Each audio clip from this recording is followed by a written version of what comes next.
I've often bragged that I am immune to poison ivy because I got a really bad case of it years ago, and then I became immune. That's what I said. And so yesterday I was walking through the woods, and I traipsed right through a whole patch of poison ivy because I'm immune to it, right? And anyway, fast forwarding to the end of the story, I'm not immune, as it turns out. I have since discovered over the last day. I don't know. I got it into my head is that even a thing, becoming immune to poison ivy? Somehow I got that into my head, and I would tell people that, and nobody ever corrected me. Why didn't anyone ever tell me? Like, no, that's not a thing. You're definitely not. No one ever did. So was everyone just playing along, waiting for this moment? And if that's the case, then well played, everybody.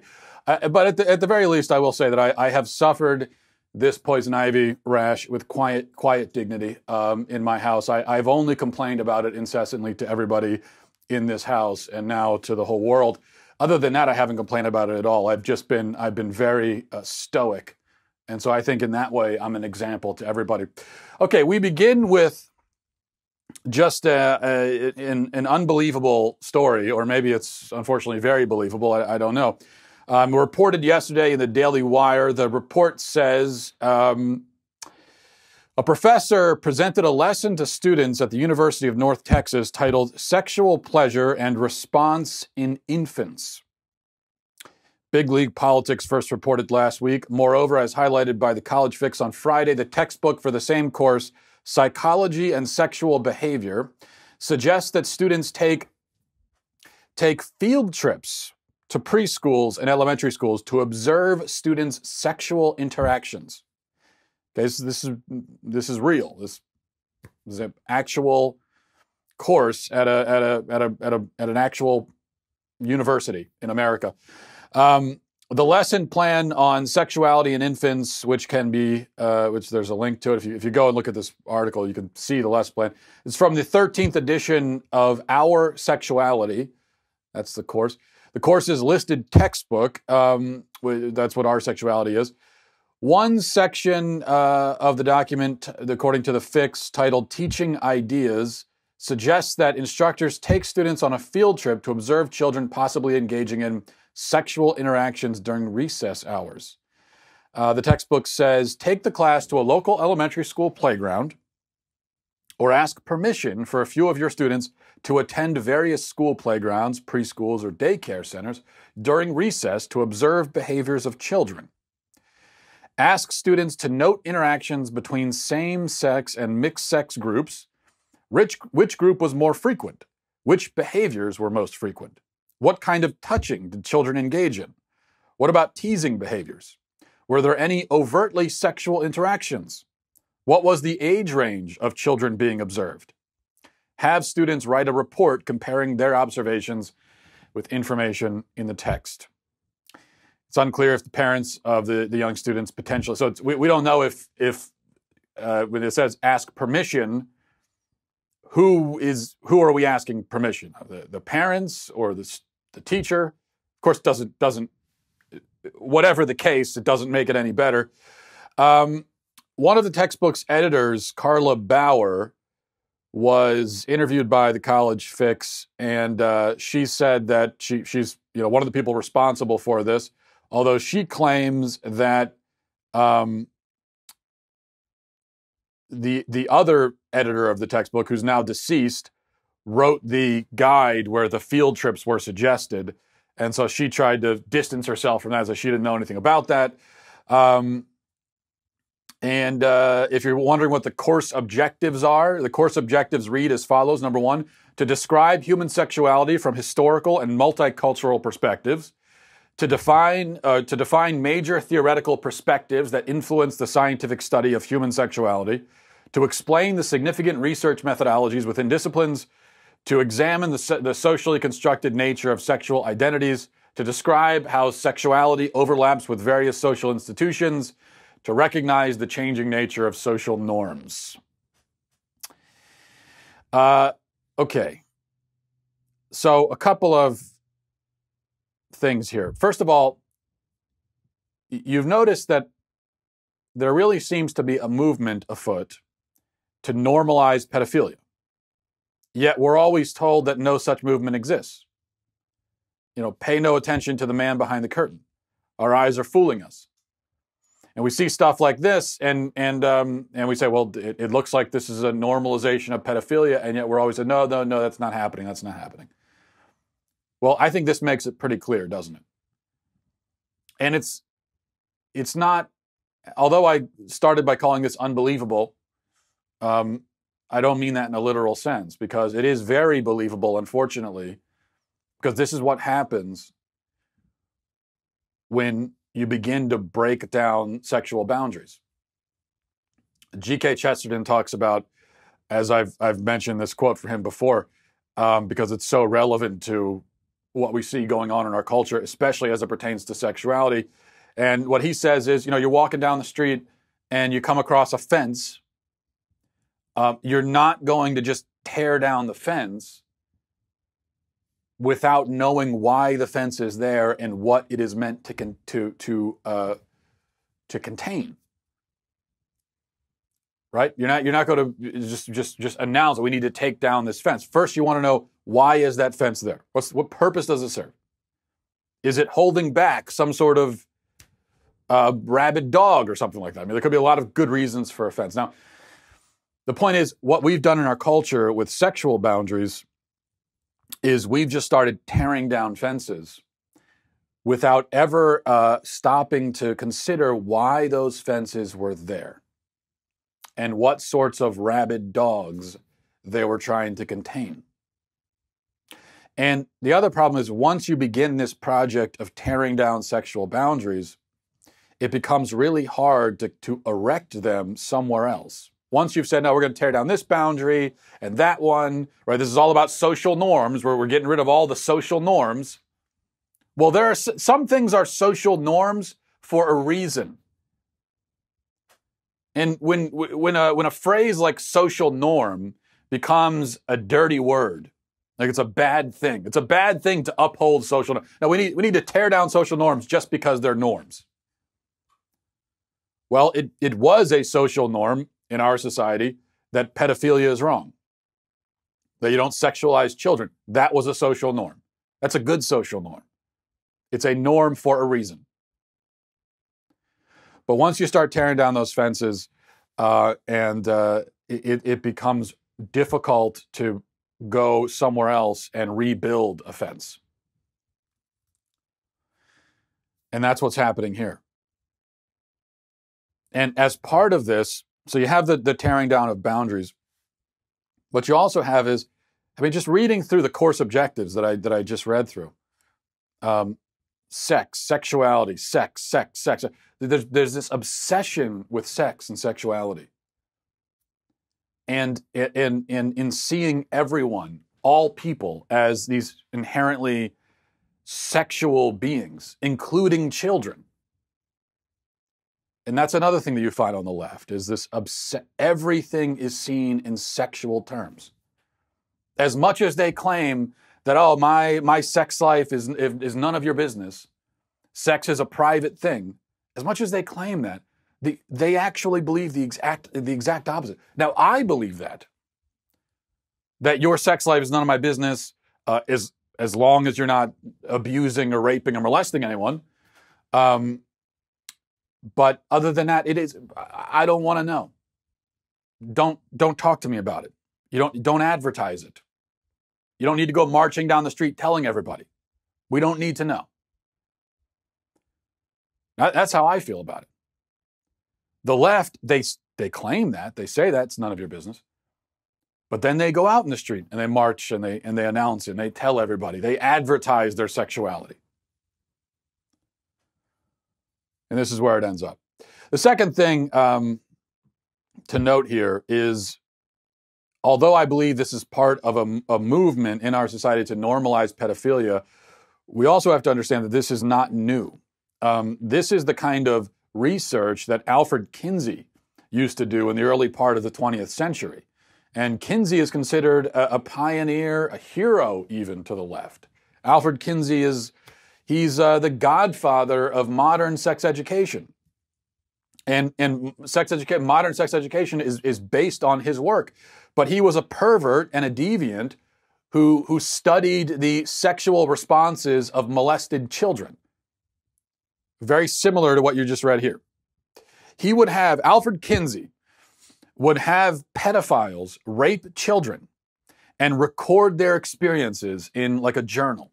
And then they would come in and they would have meetings with Kinsey where they would talk about their experiences raping children and how the children responded to it. And Kinsey would study these interactions. He never reported it to police. He didn't tell police about it.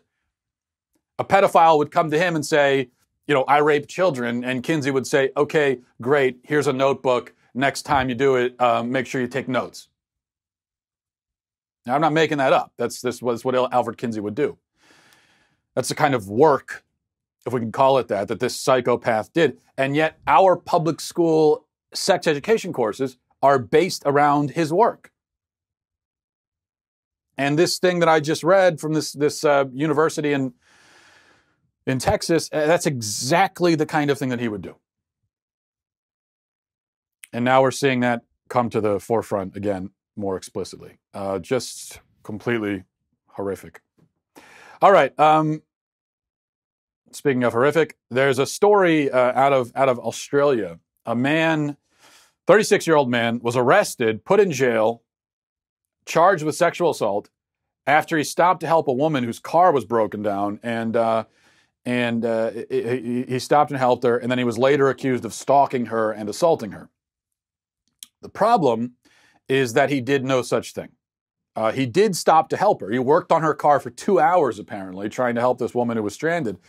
But he did not assault her, and evidence, including security cameras, revealed and confirmed that he was innocent. So this guy performed this good deed, going out of his way for a fellow human being, and she turned around and accused him of rape. He spent some time in jail before he was finally cleared of charges. He lost his relationship. His name was run through the mud, all because he did this good thing for another person. There's a quote from him. Let's see if I can find it. There's a quote from him that is just so sad, but also kind of profound, and it sort of sums up where we are. He was interviewed about his experiences after finally being vindicated, and he said, "I always helped people all my life, and this was the first time a snake bit me." He said he'll probably never help again. I don't want that to happen again. I'll probably never help again, is what he said. This is a guy who was a good Samaritan, used to helping out his fellow human beings, and now he's saying, well, never going to do that again. I don't blame him. I mean, I certainly couldn't possibly blame him for that.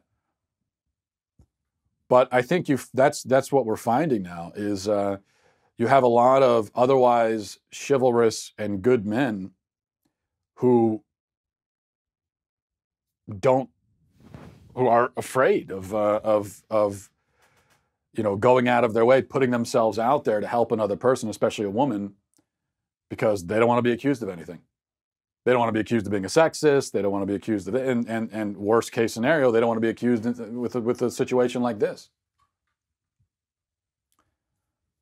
And that's yet another problem with, as I've pointed out many times, with something like the Me Too movement, with this hysteria that we found in the Me Too movement, is that it engenders suspicion between the sexes on both sides, where women begin to believe that every man is a potential rapist out to assault her, and men begin to believe that any woman could potentially falsely accuse him of something.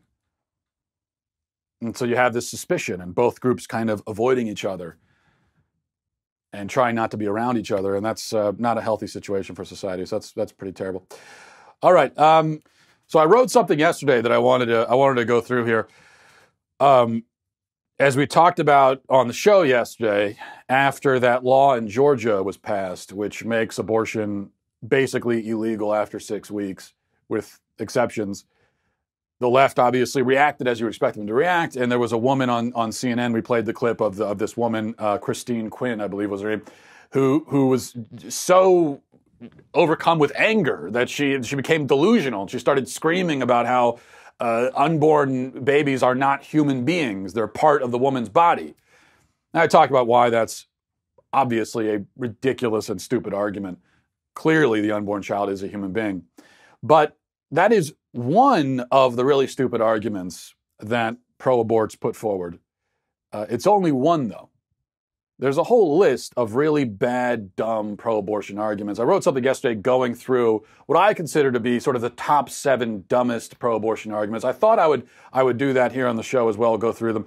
So these are the top 7 dumbest pro-abortion arguments, aside from the one about not being a human being. We already covered that. That's probably kind of the Mac Daddy of dumb arguments. That probably would be number 1. But putting that to the side, we'll go through the list 7 to 1. So starting at number 7, dumb argument: you can't be against abortion unless you're willing to adopt unwanted babies. We've talked about this before.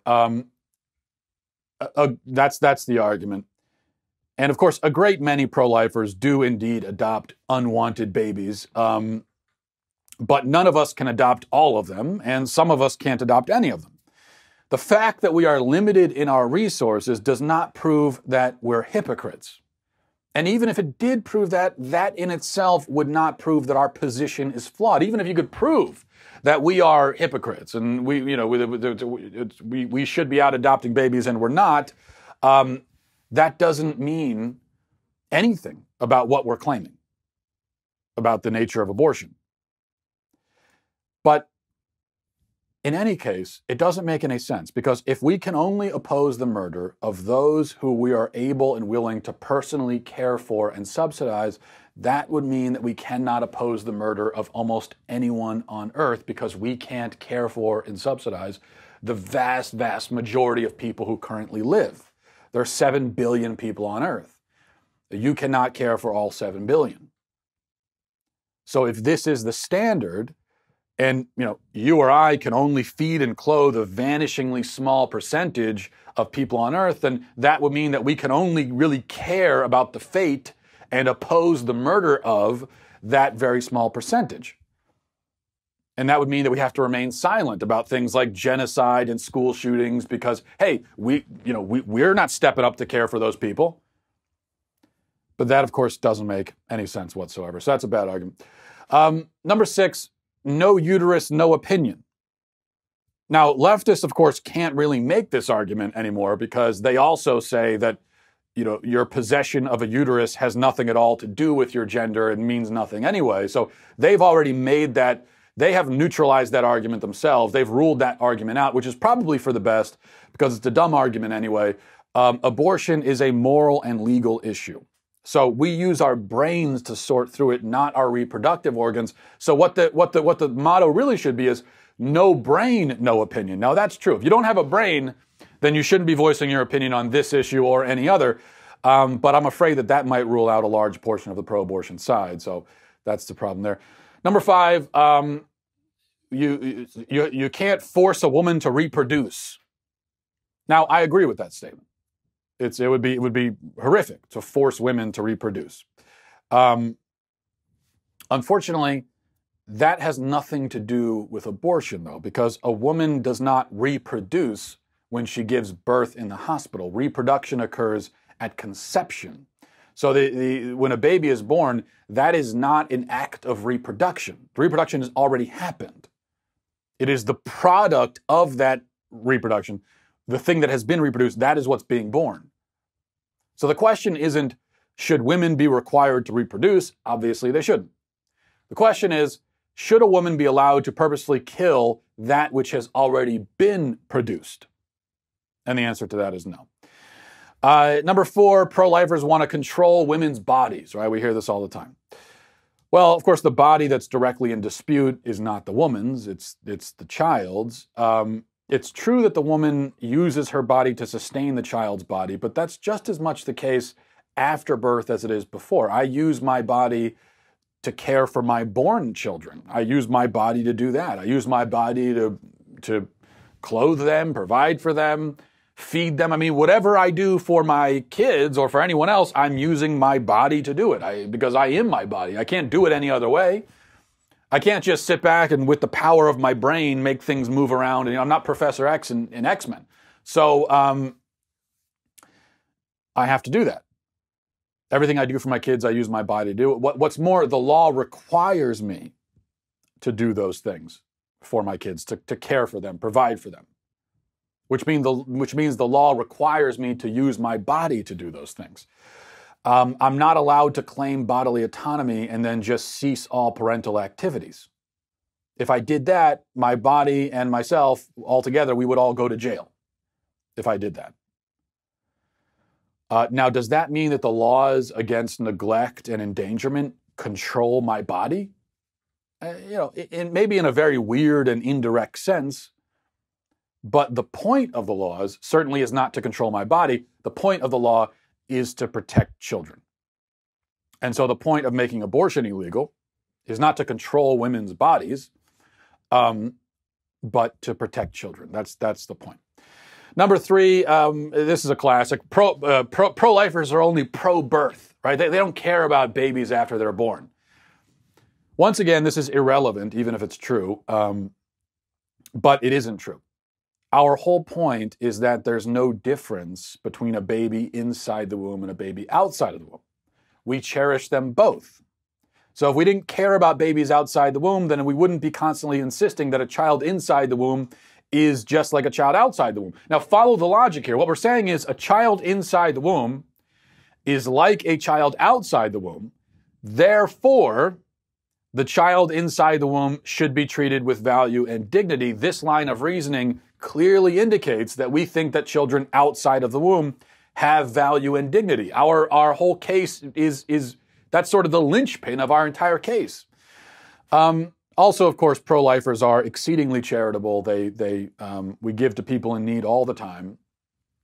And if you're going to make this claim about pro-lifers don't care about kids after birth, you have to come forward with some sort of data, some information to prove that. Prove, for instance, that pro-lifers, don't give to charity and don't help the less fortunate. Again, even if you could prove that, that would not prove anything about abortion. But you can't even prove that.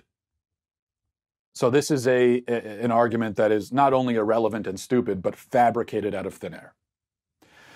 Number 2, the pro-life movement is just a bunch of men bossing women around. Pro-lifers are a bunch of men. This clearly is once again irrelevant because either the pro-life position is wrong or it's right. And if it's right, it would still be right, even if men were the only ones arguing for it.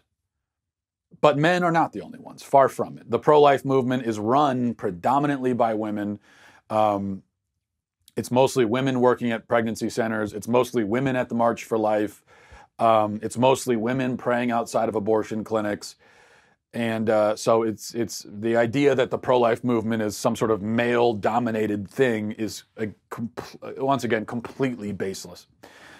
Number 1, and maybe this is the biggest one of all, even more than unborn babies aren't human. Women have the right to choose. The right to choose. Yeah, we hear that phrase so often that we take it for granted, but it actually is a concept without meaning, without content. It doesn't mean anything. Do women have the right to choose? No, of course they don't. It's your right to make a choice depends entirely on the nature of the choice. Now, physically, you can choose to do whatever you want within the laws of physics, but legally, there are hundreds upon hundreds of things you cannot choose to do. You can't choose arson or rape or theft or tax evasion or burglary or vandalism. You can't choose murder either unless your victim happens to be still inside the womb. But when someone insists that women have the right to choose, that statement, the right to choose, is an absolute universal statement. I have the right to choose. But of course, in an absolute and universal way, nobody has that right. Because that would mean that you have the right to choose to do literally anything you want to do. You have the right to make any choice at all. which of course you don't. So when someone says women have the right to choose, what they really mean is they mean it in a very limited sense. They mean specifically, in their mind, that a woman has the right to choose to end the life of her child before the child emerges from the birth canal. So they put it forward as an absolute unqualified statement, but it actually is a very qualified statement because they are talking about one particular choice that they believe a woman should be able to make. But if that choice to kill a child is defensible and ethical, it's not defensible and ethical just because it's a choice. The fact that it's a choice is irrelevant. The question with abortion is not whether a woman can choose, but whether an unborn human has a moral claim to existence and personhood. Now, if he doesn't, then a woman can choose abortion. If he does have that claim, then the choice of abortion belongs to the same category as the choice of murder or child molestation. Then that would be a choice that, yeah, physically you can do, but you have no moral right to do it, and you shouldn't therefore have a legal right to do it either. Now, you'll notice something. You know, gun rights activists will talk about their right to bear arms, but they never talk about the right to shoot, right? Gun rights activists aren't going to go around saying, I have the right to shoot. They have the right to bear arms, but their right to discharge those arms depends quite significantly on why the arms are being discharged and in what context and at what target. So no, you don't have the right to shoot, generally speaking. You have the right, you have the right to bear the arms, but as far as shooting them, that really is very qualified. It really depends on why and where and in what direction you're shooting. And a choice is like that. You know, your right to choose is contingent, not absolute. So to defend a choice on the basis that it is a choice is very stupid. All of these arguments are very stupid, but the pro-abortion side, of course, doesn't have any other sort of argument at its disposal, unfortunately. All right. We'll go to emails. MattWalshShow@gmail.com. MattWalshShow@gmail.com. This is from Isaac. Says, hey, Matt, you said something yesterday that I'm not sure I agree with, in that you said that loving oneself is a byproduct of loving others. But doesn't Scripture say otherwise, in that you need to love others as much as you love yourself, the second greatest commandment? There's a saying that's a bit of a spin-off of that commandment, which is, you grace others as much as you grace yourself. And don't people who struggle with self-hatred also struggle with loving others as a result? Love your show and your down-to-earth and say it as it is approach. Yeah, well, I think that there's a misunderstanding, Isaac, about that verse in Scripture where it says, love others, as you love yourself. Jesus there is not saying that that self-love is the foundational love and that you should calibrate your love for other people based on how much you happen to love yourself. That's not what Jesus is saying. What he's saying is, I think, just pretty simple, that you look out for your own interests, and in a similar way, you should consider other people's interests to be like your own. Thomas Aquinas says, to love is to will the good of the other. Well, you kind of naturally will the good for yourself. You want what is good for yourself.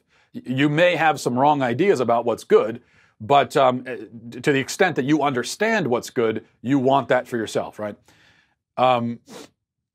Well, what Jesus is saying is, yeah, do the same for other people too. Want what is best for others and try to help them achieve what is best. That's the point. And so you want what's best for yourself, really regardless of how you happen to feel about yourself. You may be feeling kind of down about yourself. You may be struggling with your self-image or whatever, but you still want what's best for yourself. Unless you get to the point of total self-loathing, where you're at the point of being almost suicidal. Well, now that of course would be someone who doesn't want what's best for themselves, and that is bad. I mean, I'm not advocating self-loathing. Obviously, we don't want to hate ourselves. We shouldn't hate anyone, including ourselves. But the point is, we can't hold other people hostage according to our own emotions, where we're saying, how I treat you is going to depend entirely on how I happen to be feeling. And there are a lot of people who operate that way in relationships, and it's deadly for a relationship. And that is not what Jesus is saying. And by the way, keep in mind, that's the second greatest commandment. What was the first greatest? First greatest was love God. So that's the first thing. The foundational love is not the love for yourself or the love for your neighbor. The foundational love is your love for God. And through that love, that love becomes sort of the fountain from which our love for ourselves and for other people sort of springs. So that's the way that I would look at it. But I do still believe that if you're struggling with self-image, if you're feeling down about yourself, whatever the case may be, I think the best remedy for that is not to sit around trying to conjure good feelings about yourself. The best remedy is to focus on loving other people and loving God. Just focus on loving outwardly rather than inwardly. And I think if you do that, you're going to find that you start to feel better too. When you really focus on, you say, I want to put this aside. I'm just going to go play with my kids, spend some time with my kids, focus on loving them, being with them, and I'm not going to think about myself. And in the midst of doing that, of kind of losing yourself in that moment of being with someone else that you love, you may stop for a second and realize, oh, wait a second, I'm actually feeling pretty good about myself right now. And the moment that you realize that, don't dwell on it. Just say, okay, that's great. Put it to the side. Focus back on other people.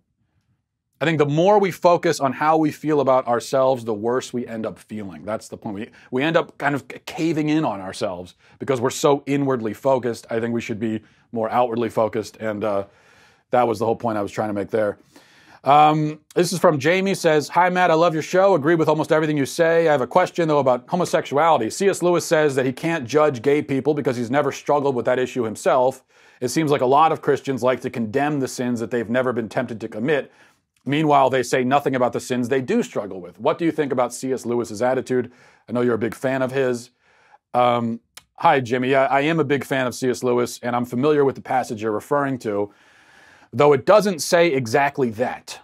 Here's what he says. This is from Surprised by Joy, I believe. He says, I have said the sin in question, homosexuality, is one of the two, gambling is the other, which I have never been tempted to commit. I will not indulge in futile philippics against enemies I have never met in battle. So that's not the same thing as saying I can't judge.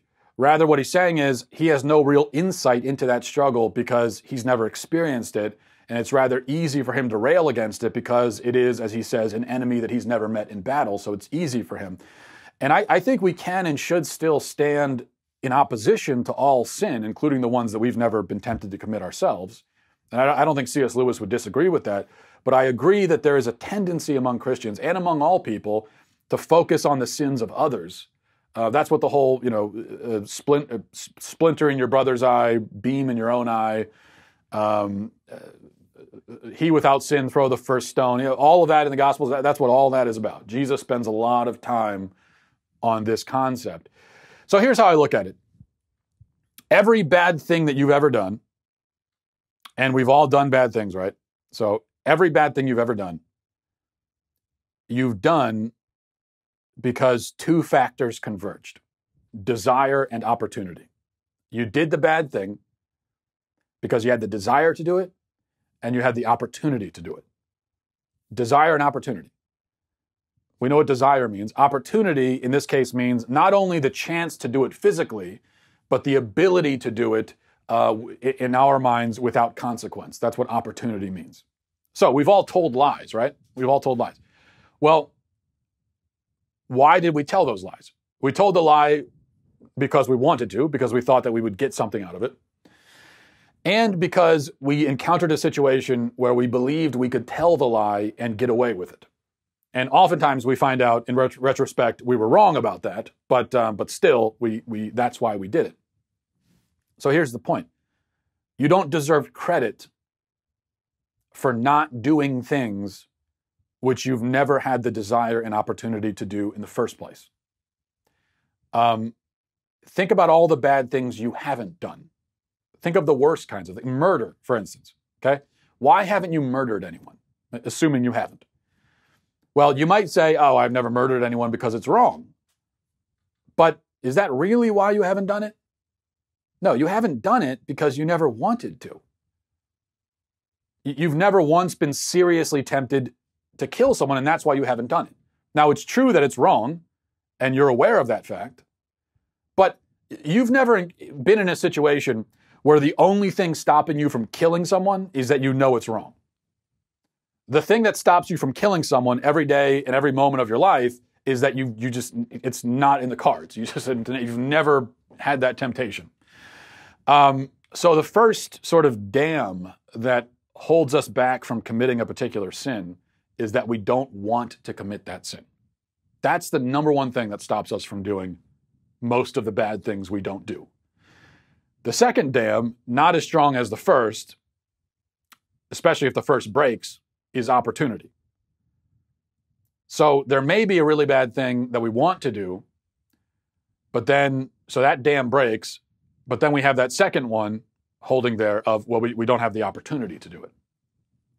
The problem, though, is once the first dam breaks and the only thing stopping you is that you don't have the opportunity to do it, then eventually you'll find an opportunity. Think about, a guy, an unfaithful man in an unhappy marriage who is a candidate for adultery. Like he would like to commit adultery. He would like to be with another woman, but he just has never found an opportunity where he thinks he could do it and get away with it.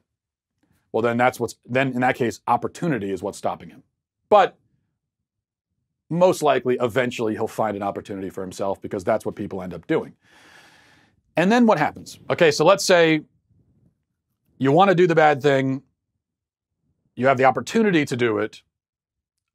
Now, what's the only thing that can stop you now? Okay, now this is where morality and virtue come into play. They didn't really come into play before because it didn't really matter because you didn't want to do the thing anyway. Now the last and final, the fail-safe is morality and virtue. And that's going to be the only thing that prevents you from doing that thing. Because you want to do it, you have the opportunity. Now you need to call on morality and virtue. I think C.S. Lewis's point is that if on any particular sin, you've never, faced those raging waters, you've never been under that waterfall, you've never felt the force of that water, where both of those dams break, and the only thing stopping you from drowning in that sin is just your own moral discipline. C.S. Lewis is saying is if you've never been through that on any particular issue, then you have no right to feel morally superior because it's not your morals that prevented you from doing it. It's not your morals that saved you from drowning. Your morals didn't come into play.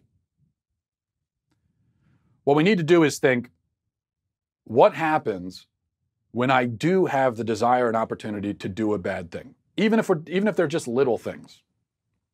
I think for a lot of us, if we're honest, we have to admit that pretty much whenever we really want to do something and we have the chance to do it, we do it. Whatever it is. And these may be small things most of the time. I think a lot of us have maybe never, or almost never, made a real moral decision in our lives.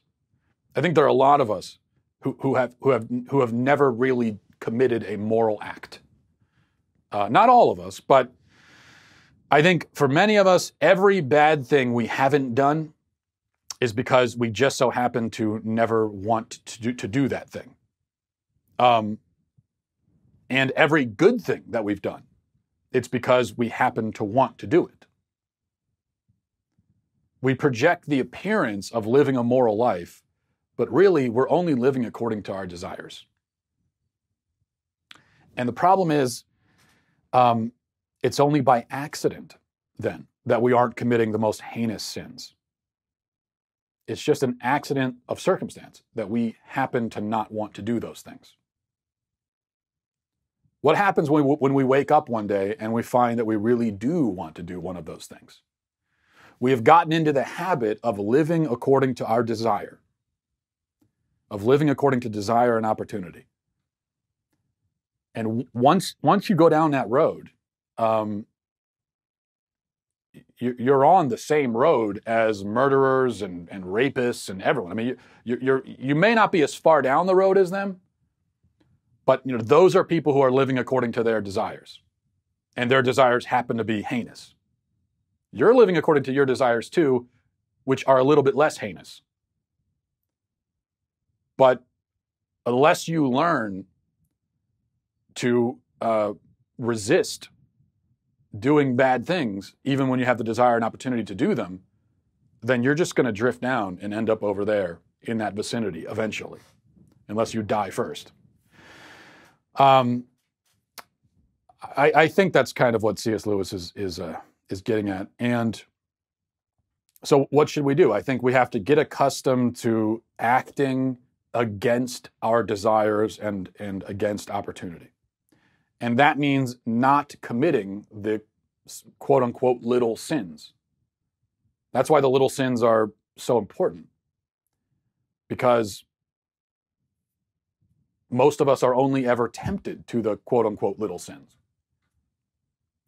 And so you have to get accustomed to resisting those temptations. And on the other hand, too, when it comes to virtue, it's sort of the inverse, where we have to get accustomed to doing good things even when we really don't want to do them, and when we won't gain much from doing them, and when we can't do so without sacrifice and inconvenience. So kind of the subverting of desire and opportunity, I think we need to get ourselves accustomed to doing that.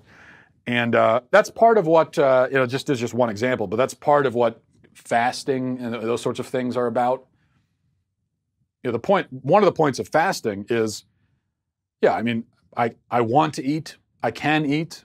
In this case, there's nothing wrong with eating. It's not an immoral thing. But I'm kind of training myself. This is moral training, where I'm training myself to not do something that I want to do.